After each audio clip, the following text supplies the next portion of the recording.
Bermuda Triangle makes people disappear, according to the lyrics of the famous Barry Manilow song.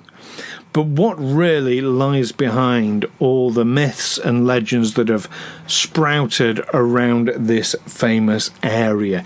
Is it indeed a paranormally charged area, as so many suggest? Perhaps connected with theories of the lost continent of Atlantis? There are many reports of instrumentation failures and UFO sightings in the area. Some even hypothesize that a parallel universe exists within the Bermuda Triangle region, causing a space-time warp that sucks objects into a parallel dimension. Join myself and Neil here on Aliens Explored as we try to unravel the truth behind the Bermuda Triangle. And this discussion around the Bermuda Triangle is only made possible by our generous patrons.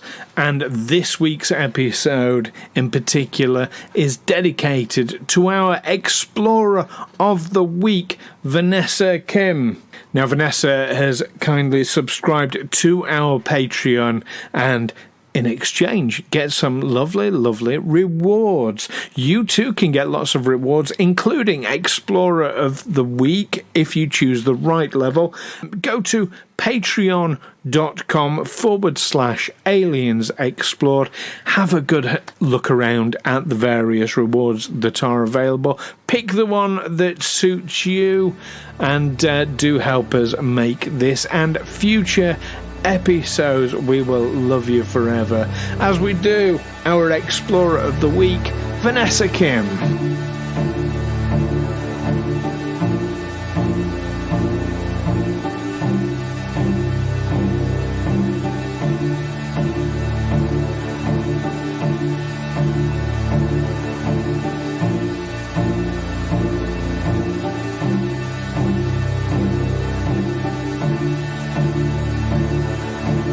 Aliens Explored is a weekly podcast exploring famous and obscure cases of UFO sightings, alien abductions and other strange events from both a believing and a skeptical perspective, whilst keeping an open mind. I'm Stu Jackson, a professional actor and amateur ufologist with a particular interest in the crop circle phenomenon. I'll be debating that otherworldly visitations are real. The truth is out there. And I'm Neil Kelly. I'm a professional actor as well and used to work for the military as an intelligence analyst. I'll be arguing from a more doubtful point of view. I mean, it's all a bit far-fetched, isn't it?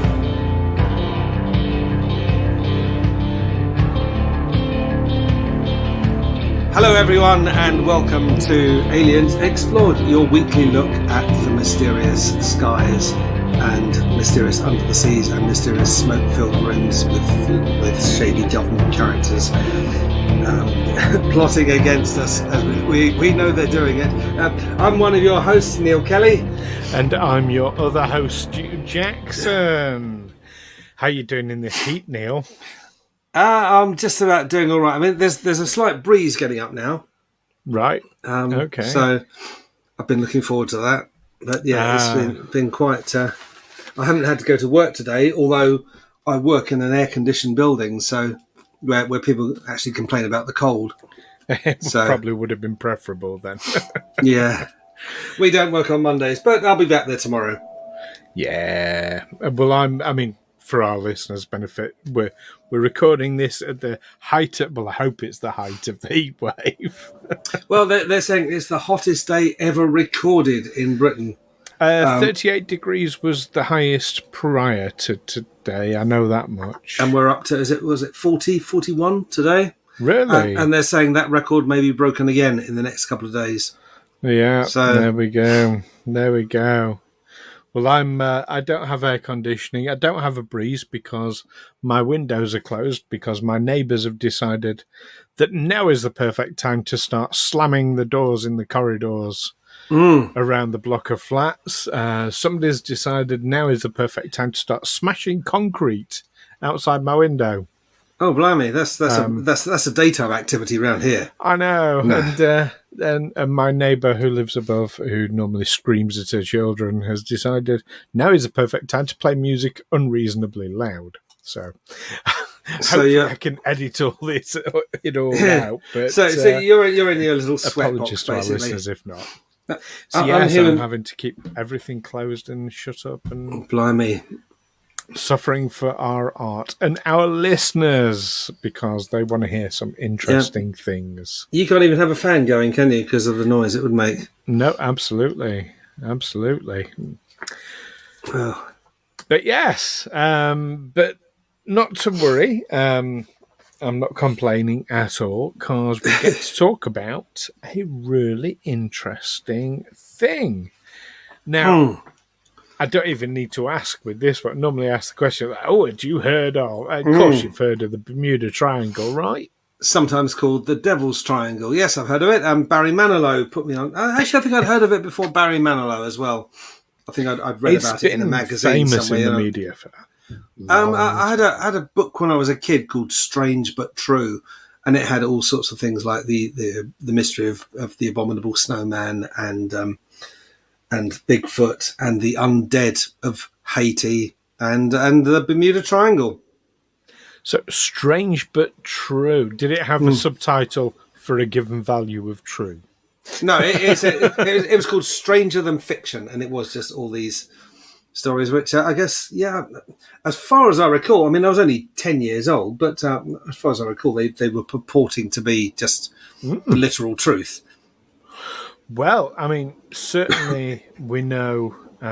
So coming back on the Bermuda Triangle as a specific, and this is a large area, isn't it? It covers the triangle itself. The points of the triangle are Florida, Puerto Rico, and Bermuda. Well, by some reckonings, there are also craft that have gone missing in areas way outside of that. In fact, some people have extended the Bermuda Triangle apparently as far as the Irish coast. Okay. So, I mean, at what point does it become the Bermuda dodecahedron? Well, I think they still retain the triangle shape. I'm not sure what their 3 points of reference are, but as you say, it goes from Bermuda, Puerto Rico. It's Bermuda in the south, isn't it? It goes northwest, skirting the coastlines of Cuba and Haiti, Dominican Republic, up to Miami, and then it goes northeast up to Puerto Rico, and then directly south down to Bermuda. I might be wrong, but I think you've got Puerto Rico and Bermuda the wrong way. I think Bermuda's the northern one. Oh, yeah, I have, yeah. Bermuda's the northern one. So, yeah, Bermuda directly south to Puerto Rico, then northwest across, taking in the Florida Keys, but going across Dominican Republic and Cuba, their northern coast, up to Miami, and then northeast back to Bermuda. By some reckoning, but other reckonings, it's considerably larger. Or certainly craft that have gone missing, ships and aircraft, have been attributed. They've been lost, obviously, outside that triangle, but attributed to the Bermuda Triangle. Yes. Well, and indeed, they have gone missing in this area. This is not a fiction. They've gone missing in this area, but they've gone missing everywhere else. I mean, according to statistics, there are no greater losses in that particular area. I mean, the Bermuda Triangle isn't marked on any map. Losses of ships and aircraft are no more unusual there or common there than anywhere else. Lloyd's of London won't charge extra on your insurance for travelling through it. Okay, well, so I've put my stake in the ground already. That's 5 minutes in, and we've killed the topic. Yes, yeah, that's it. We just knocked this one on the head. Yeah, that's the shortest episode ever of Aliens Explore. Yeah. No, I mean, do you know what? So I'm gonna go straight in and say you're absolutely right. Statistically speaking, yeah, it's no more likely to have disappearances than anywhere else on the seas, at least. On the seas, yeah. It's also an area where there are, it's where tropical storms start start building up there, get hurricanes, and of course the Gulf Stream starts from there, which is effectively a river within the sea that brings warm water currents. That's why we enjoy such a temperate climate in southern England, because the Gulf Stream is a stream of warm water that comes from that area across the Atlantic, travelling northeast or east of northeast to our southern coast. So we've got warmer waters and a temperate climate, but it also acts as a river. So a boat that gets abandoned there will be carried out on that stream into the Atlantic. Yes. So when I started doing research, I thought I'd have a look to see how far back this urban legend actually goes. And I was expecting, sailing ships and here be dragons kind of stuff. No, it only actually goes back to 1950. Was the first report. Was that the flight 19? No, that was 1945, wasn't that? That was 1945, but the first report of the Bermuda Triangle as an area was a 1950 newspaper article that just said, "Oh, there's been a strange amount of an odd amount of disappearances in that area." But it wasn't until 2 years later, in 1952, that the paranormal aspect was introduced. It was an article in Fate magazine by George X. Sand. I don't know what the X stands for. Xavier. X stands for excitement. X-rated. Maybe he made adult movies. Maybe. But yeah, he wrote this article called "See Mystery at Our Back Door." I mean, maybe he was an adult artist then, after all. But to be fair, he listed quite a number of ships and aircraft that had disappeared in the area. He talked about a ship called the Sandra. He talked about 5 Navy bombers in December of 1945 that disappeared in the area. And then the rescue craft that was sent to rescue them, which was a Mariner bomber, that also disappeared. And then short few years later, just over 2 years later, in January 1948, there was an aircraft called the Star Tiger that disappeared. There was an airliner, Tudor the Fourth, a ship, Evelyn K, in March 1948. Although with the Evelyn K, that was actually being piloted by quite a famous jockey at the time. But they did later find the wreckage for that one. But in this article, George suggested that there was a paranormal element and aspect to all this, that, strange forces abound sort of thing. And that, as far as I can tell, is the first recorded suggestion of paranormal around, and much more recent than I would have expected. Yeah, and I understand that the name Bermuda Triangle didn't appear until it appeared in a magazine article in about 1964, I think it was. Right. I'm trying to find the reference. Yeah, that's when someone said, yes, it's the first, it's the Bermuda Triangle, and there's something with the paranormal. I mean, a lot of these things have quite possible mundane explanations. They've also retrofitted. There was a ship called the HMS Atalanta, which set out from the Royal Naval Dockyard in Bermuda in January 1880 and disappeared.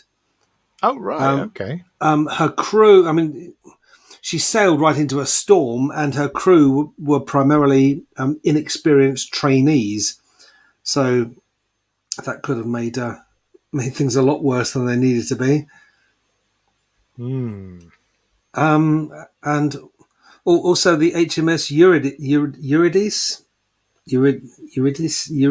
I think it is. But yeah, but I mean, for instance, the Flight 19, they were Grumman the Groom and Avenger torpedo bombers. So not really a heavy bomber. It's more like a big fighter plane, I think, with two people in the cockpit.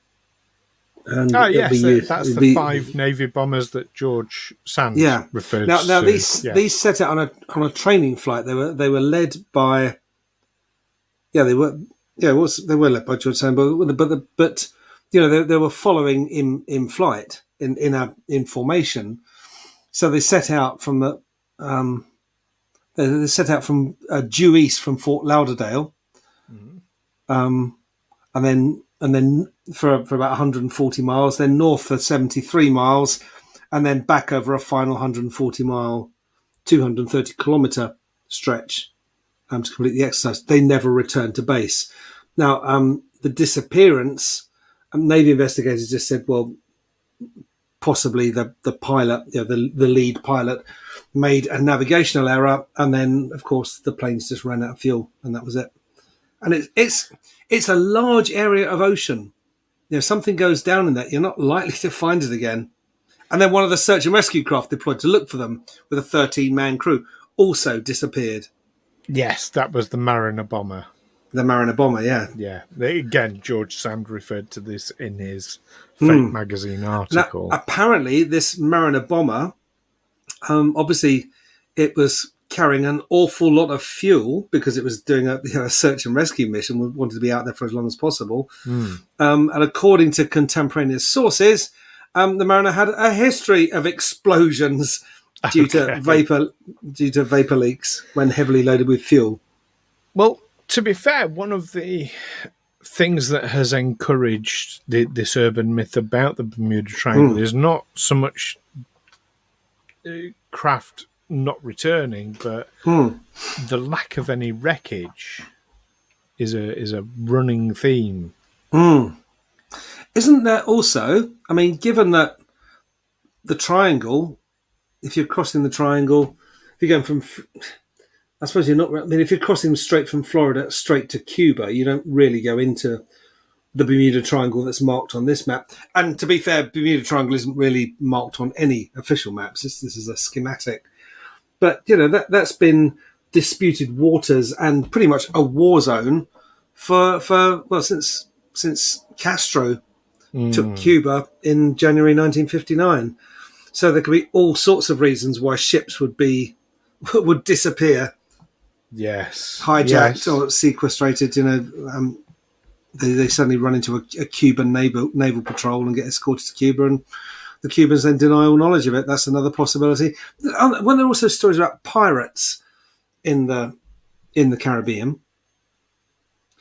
Pirates of the Caribbean. Pirates of the Caribbean, but latter day Pirates of the Caribbean, hijacking yachts, also drug traffickers, who would commandeer or hijack craft or ships for their own purposes and kill whoever the owners or the crew. Those things aren't mentioned in the article. I'm just wigging it here. Yeah. Well, that wouldn't explain the numerous aircraft, though.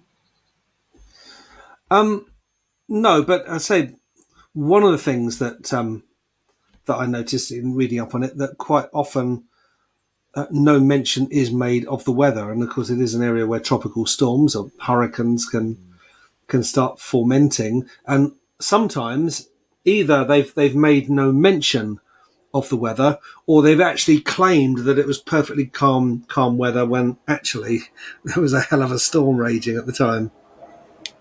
Well, there's always been this idea, certainly in my head, at the back of my mind, and I felt sure it came from a report or something of a pilot on the radio suddenly talking about freak weather that came out of nowhere, and almost like a weird sort of portal opening up before the plane.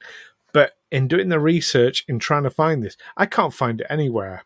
So I'm wondering if either I saw it in a movie or I dreamt it, or didn't Flight 19 report something like that the sea had Not that gone, I that was everything able had to gone find. white or something. I saw something somewhere about how the sea had changed and everything was I didn't. was I you know. didn't. Yeah, I didn't see anything about that in when I was Hmm. searching. Now, here's an interesting one. One explanation: methane hydrates. Large fields of methane hydrates, which is a form of natural gas, on the continental shelves, which can suddenly bubble up. You suddenly get this massive gas bubble, which decreases the density of the water, and so the water's less dense. It's a ship sailing through it will suddenly become less buoyant, and it would just instantly sink. The water just wouldn't support it anymore. So they're sometimes called mud volcanoes. However, no large releases of gas hydrates are believed to have occurred in the Bermuda Triangle for the past 15,000 years. So I think we can. Okay. But it's something. It's a phenomenon that can suddenly come up and just sink a ship. Yeah, if it reduces the density of water, a ship would just Yeah, plummet. yeah. I can see that. I mean, you've had some really interesting theories about what causes the Bermuda Triangle over the years, though. Remember reading that there are people who have theorized that it's Atlantis is under there. The lost city of Yes. Atlantis is beneath the Bermuda Triangle, and that's what keeps sucking these planes and ships in. They're basically hijacking them. Yeah, tears in the space-time continuum keep forming over there is another one I've heard. Creating portals that take these ships and planes to alternate dimensions. Yes.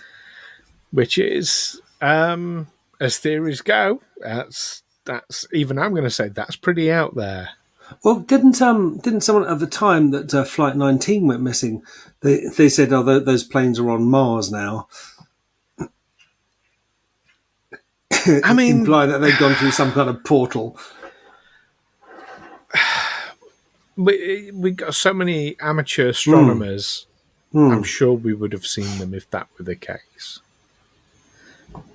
I love the idea. I love the concept, and you see it in the movie Close Encounters of the Third Kind, where they talk about a ship that's gone missing or a plane that's gone missing, and the ship, this great big battleship, sort of turns up suddenly in the middle of the Sahara Desert or the Gobi Desert or wherever. No explanation of how it got. I love the idea of that, and to be honest, I'd love for the Bermuda Triangle to be this paranormal, weird, strange thing. But, and I was about to say, but clearly it's not. However, I'm going to tell you, I don't know if you've come across this particular story. In 1971, an aircraft carrier, the USS John F. Kennedy, was... I don't know if they were on manoeuvres or just going from one place to another, but they were in the Bermuda threatening Triangle. The Cubans again. Probably threatening the Cubans, or just on the way home from threatening the Cubans, or something like that.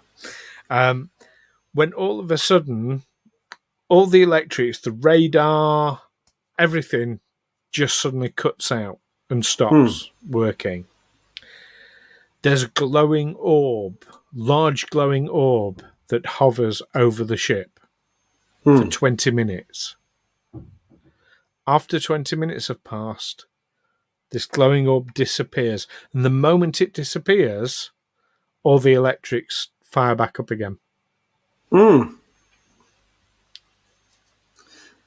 That is strange. And that's corroborated, that story, is it? That's well, I guess if it's an aircraft carrier, there's going to be thousands of people affected by it. Oh. I don't know how many people a US aircraft carrier like John F. Kennedy will carry, but I imagine it's of the order of hundreds of, or possibly thousands of people.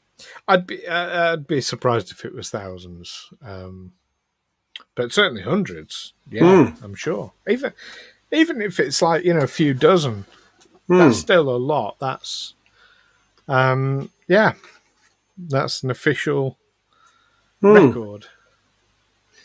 As far as I understand it. So, there's definitely something. But what I don't know is that just weirdness that just happens at sea and happened to be in the Bermuda Triangle? That it's well, I suppose until we understand what it is, it's paranormal, isn't it? But when someone comes up with a scientific explanation for something like that can happen, then it'd be normal. Unusual, but normal. And one theory I didn't seem to come across as much as I was expecting was, I mean, we've talked about underground and undersea bases for UFOs. And certainly there's been a lot of UFO activity around the Bermuda Triangle, or reported UFO activity. So yeah, I'm surprised that one hasn't come up more and more often. When it comes to sort of underwater bases, people keep going back to, it must be Atlantis then. Yeah, why not a UFO base? the deepest point in the Atlantic Ocean is called the Milwaukee Depth, and it's in the Bermuda Triangle. And the Puerto Rico Trench reaches a depth of 27,493 feet. That's 8,380 meters at the Milwaukee Depth. So that's as a plane might fly at 28,000 feet. That'd be quite a high, quite a high altitude. That's oh yeah, you hear about trenches that go as deep as like Mount Everest is high. Oh yeah, in the Pacific as well. Certainly in the Pacific, but that's so the deepest point of the Atlantic Ocean is in this Bermuda Triangle. That's interesting, and of course a lot of the Bermuda Triangle is quite shallow as well. Yeah, and also it's one of the most heavily travelled shipping lanes in the world. So, is it now? Yeah, apparently. Right, that's a kind of a piece of the puzzle that, because of course the more travel you've got in a shipping lane, the more you're going to lose. Yeah, the more incidents you're going to have. Yeah, that kind of makes sense. Well, but that must be quite between the United States and Cuba. Not far off from the rest of Central America to the west. That's going to be quite a militarized area, hasn't it? There's going to be a lot of military activity. Well, yeah, but you wouldn't have to be, because ships are lost at sea, and as are planes, and you're talking about such a huge area. Not finding wreckage is not. I mean, we think of it being like a really strange event, not finding wreckage, but actually it's quite a common thing, isn't it? When ships and planes are lost at sea. Yeah, especially if there's a current at the Gulf Stream to carry it a long, long way away from, or hurricanes potentially to carry it a long, long way from where it was last sighted. And of course, down as well as along. So. Down as well as along. I mean, when they searched for the Titanic, it had travelled quite a long way from where it was last seen on the surface to where they eventually found it on the bottom. And I remember when they first found the Titanic, it must have been the late 1970s, around 1978, 1979, and it was only then that they discovered that the ship had broken in half. So when you watch the film Titanic and you can see the ship breaking in half as it goes, no, that didn't happen. No one knew it had broken in half. Right. Okay. Well, I mean, normally at this point in the show we'd be doing our summaries of what we think, but I think it's fairly clear we're both in agreement on this one. Bermuda Triangle's just an urban myth. Yeah, nothing to see here, folks. Ships go missing, planes go missing.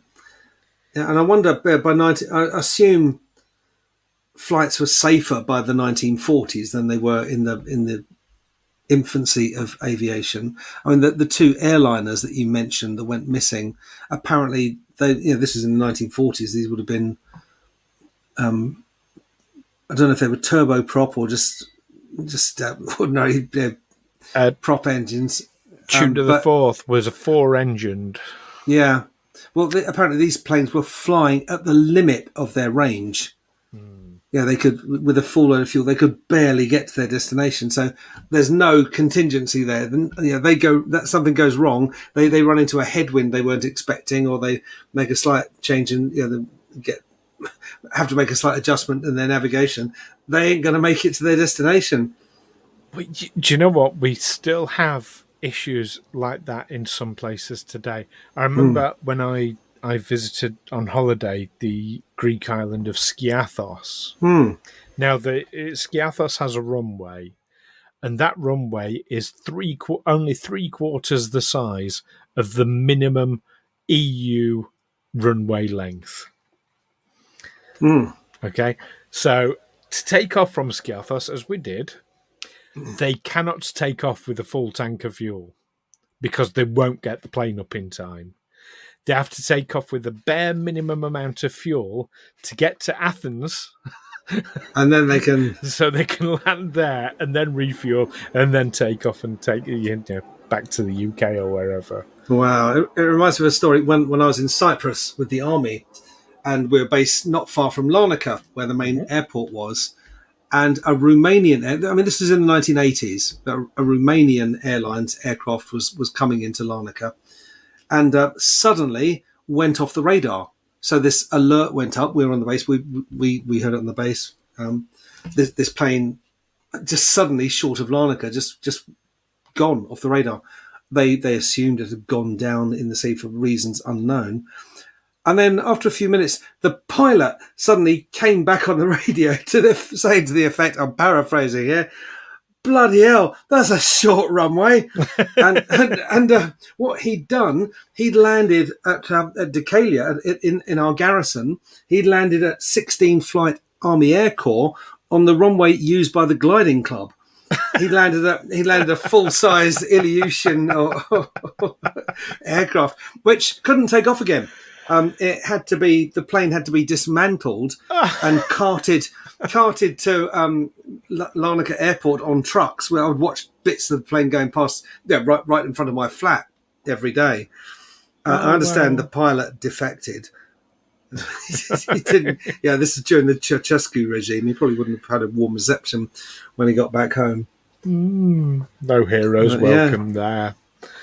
Well, not to worry. But yeah, there we go. Bermuda Triangle. We think we've got this one cracked. Mystery solved. Mystery solved. But what do you think, listeners? Are there aspects to the Bermuda Triangle in this urban legend, urban myth that we have missed out on, that there is something more going on? Or do you agree with us that, nothing really to see here? Let us know. If you're itching to wipe the smug smiles off our faces. We're sat here grinning at each other over Zencaster, but if you're... We do get pretty smug over these things. Penny waste limeys, I'm going to go in there. But yes, do let us know what you think, whatever that might be, via the usual means. You can email us aliensexplored@gmail.com. You can contact us on Facebook and on Twitter by searching Aliens Explored.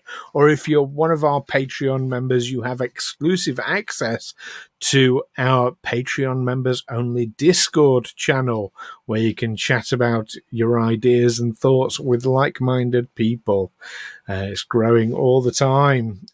So join us next time when we have a very special guest, Neil. Now, this is something very good friend of ours, Neil, and some of our listeners, those who listen to the Tales from the 20 Side podcast, or perhaps they might watch the Star Trek Adventures roleplay game that I do live over on Twitch, they will recognise this person. We have our friend Amy coming to join us. Excellent. Well, we'll look forward to that.